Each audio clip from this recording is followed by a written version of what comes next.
I had a question come across the other day around what's the best stretch, what's the best way to spend some time improving the health and performance of my body. Now, the stretch that we call the world's greatest stretch is this position here, where we're basically opening up T-spine and hips. If I had 5 or 6 minutes nowadays, I don't think that would be the stretch that I recommend. The stretch that I recommend now is the couch stretch. Now, not just any ordinary couch stretch, because most people don't do it well. So we're going to call it couch stretch done well.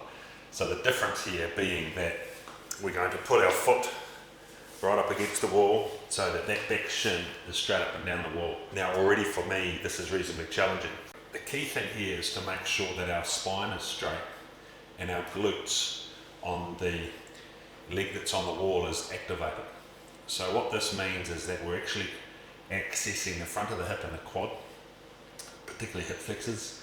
And so I'm just going to sit here for 30 or 40 seconds, and it's not that comfortable, but I'm keeping my glute on, I'm keeping my spine in line, and I'm just sitting there trying to open up that hip. Now if you think about our hip, it's always in a shortened position. We're sitting in a car, we're sitting in a desk, so we've got to undo a lot of shortened hip flexion.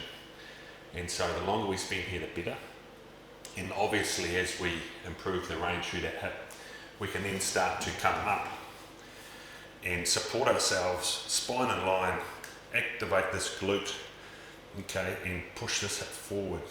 Now, ultimately, I'm going to get to a position where I'm all the way back here, but at the moment I'm doing this with an inactive glute, so I'm sort of cheating.